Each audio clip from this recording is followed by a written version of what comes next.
Everyone, my name is भावना और हम लोग पढ़ रहे थे क्लास 12 की बिजनेस स्टडीज का चैप्टर नंबर 5।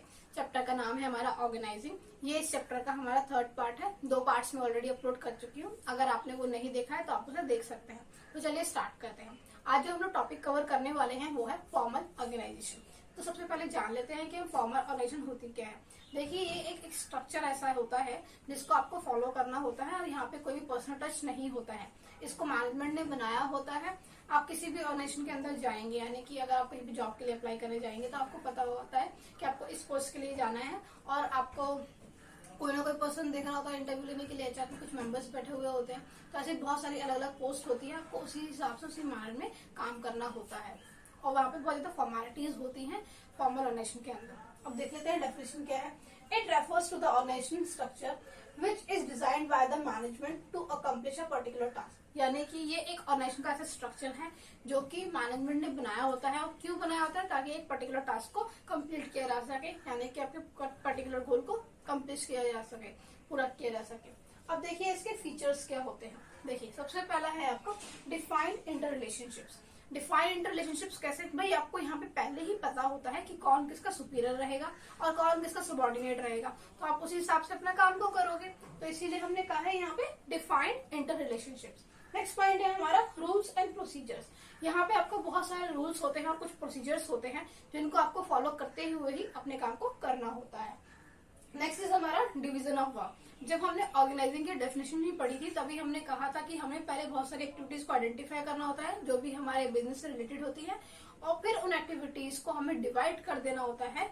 मतलब पहले तो आपने देख लिया कि आपको क्या काम करना है, फिर जो भी काम करना होगा उनके ग्रुप बना दिए और फिर डिवाइड कर दिया, अलग अलग आपने डिपार्टमेंट्स बना दिए और सबसे काम हुआ। जैसे सेल का डिपार्टमेंट, परचेज का डिपार्टमेंट, मार्केटिंग का डिपार्टमेंट, R&D डिपार्टमेंट, ऐसे ही बहुत सारे डिपार्टमेंट्स होते हैं।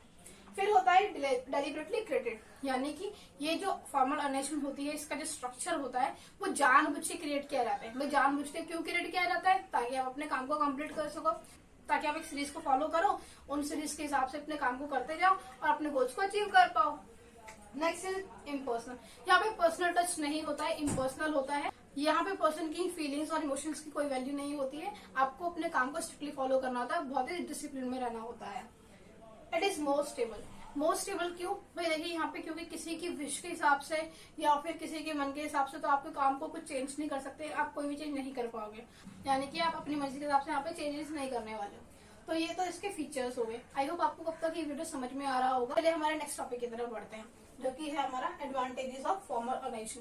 तो कि फॉर्मल ऑर्गेनाइजेशन की क्या एडवांटेजेस है। सबसे पहला है easy to fix accountability. Easy to fix accountability में क्या होता है, आपने सबको बता दिया किसी की अथॉरिटी है, किसी की रिस्पॉन्सिबिलिटी है और कौन किस काम के लिए अकाउंटेबल होने वाला है। तो जो इंसान काम कर लेता है उसके लिए तो कोई प्रॉब्लम की बात नहीं, लेकिन जो काम नहीं कर पाता है उसको बता दिया कि भाई अगर तुमने ये काम नहीं किया तो इसके लिए तुम ही हो अकाउंटेबल। फिर देख लेना क्या होगा। तो आप इससे जो भी काम लोग करते हैं और जो भी नहीं भी करते सबकी अकाउंटेबिलिटी आप फिक्स कर देते हो। नेक्स्ट है हमारा no overlapping of work. No overlapping of work क्यों होता है? क्योंकि आपको एक सीरीज को फॉलो करना होता है, एक सीक्वेंस को फॉलो करना होता है। तो भाई देखिए, आपको पता है कि आपका टोटल काम ये है, आपने फिर उसको छोटे छोटे पार्ट्स में बांट दिया और सारे पार्ट्स को आपने दे दिया कि भाई इसका ये काम है, इसका ये काम है। हर एक इंडिविजुअल को, हर एक पोस्ट को आपने बता दिया। तो यहाँ पे तो कोई सवाल ही नहीं था कि कोई आपका काम छूट जाए या फिर किसी काम को आपने डबल दे दिया हो। तो ऑब्वियस सी बात है ओवरलैपिंग ऑफ वर्क यहाँ पे होगी नहीं। नेक्स्ट इज हमारा unity of command is possible है। यूनिटी ऑफ कमांड कैसे? यूनिटी ऑफ कमांड पहले होता क्या है, देखिए कि जो भी सबॉर्डिनेट्स होता है उनको एक ही सुपीरियर हैंडल कर रहा होता है, वो ही उनको इंस्ट्रक्शन देता है और सारा काम करवाता है उनसे। तो क्योंकि यहाँ पे स्केलेटन को फॉलो किया जाता है तो ऑब्वियसली बात है यूनिटी ऑफ कमांड यहाँ पे होगा ही होगा। नेक्स्ट है हमारा easy to get goals. Easy to get goals क्यों? जब अपने सारे काम को अच्छे से मैनेज करोगे तो आपके रिसोर्सेज होंगे, उनको भी आप अच्छे से यूटिलाइज कर पाओगे तो ऑब्वियसली बात है आपका गोल जो होगा वो अचीव हो ही जाएगा, आप आसानी से अचीव कर लेंगे। नेक्स्ट है हमारा स्टेबिलिटी और ऑर्गेनाइजेशन। स्टेबिलिटी इन ऑर्गेनाइजेशन का मतलब है यहाँ पे क्या हुआ कि भाई देखिए आपने सबको बता दिया किसी की अथॉरिटी है, किसी की रिस्पॉन्सिबिलिटी रहेगी, किसी की अकाउंटेबिलिटी रहने वाली। सारे लोग उसी हिसाब से काम करेंगे और कोई भी अपनी अथॉरिटी के बाहर जाके काम करने वाला है नहीं। तो ऑब्वियसली बात है यहाँ पे स्टेबिलिटी रहेगी ही रहेगी। इसके बाद आपका फाइनल पॉइंट आता है लिमिटेशंस ऑफ फॉर्मल ऑर्गेनाइजेशन, यानी कि इसमें कुछ कमियां भी होती है। भाई ऐसे कोई रेयरली चीज ही होगी जिसके एडवांटेजेस हो और इसके डिसएडवांटेजेस ना हो। तो यहाँ पर भी फॉर्मल ऑर्गेनाइजेशन की कुछ ना कुछ लिमिटेशंस हैं, चलिए उनको देख लेते हैं। सबसे पहला है डिलेइंग वर्क। तो यहाँ पे आपका जो काम है वो डिले होता ही होता है। क्यों? क्योंकि इतनी सारी हिदायतें होती है, उस हिसाब से फॉलो करना होता है। बिना रूल्स और प्रोसीजर्स के आप अपने काम को कर ही नहीं सकते, तो इसकी वजह से अननेसेसरी डिले आपके काम में हो ही जाता है। उसके बाद आता है lack of initiative. Lack of initiative कैसे?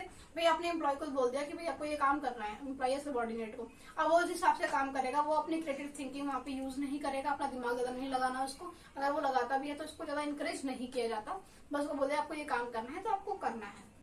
इसके बाद जो नेक्स्ट है हमारा mechanisation of relations. Mechanisation of relations का मतलब क्या? भाई सब लोग अपने अथॉरिटी या रिस्पॉन्सिबिलिटी के हिसाब से ये काम करते हैं, उससे बाहर वो जाते ही नहीं है, उसके बाहर वो देखते भी नहीं है। तो ऑब्वियसली बात है वो अपने एक्सचेंज ऑफ थॉट्स नहीं करेंगे, अपने एक्सपीरियंस को शेयर नहीं करेंगे। तो यहाँ पे क्या होगा, सारी चीजें मैकेनिकल टाइप की सी हो गई, मतलब बहुत ज्यादा फॉर्मेलिटी होती है आपकी फॉर्मल ऑर्गेनाइजेशन के अंदर। तो आई होप आपको ये वीडियो समझ में आया होगा, और आपको ये वीडियो अच्छा लगा हो तो आप इसे लाइक कीजिएगा, अपने दोस्तों से शेयर कीजिएगा, और अगर आपने मेरे चैनल को सब्सक्राइब नहीं किया था तो सब्सक्राइब भी कर सकते हैं। थैंक यू सो मच मेरी वीडियो को देखने के लिए।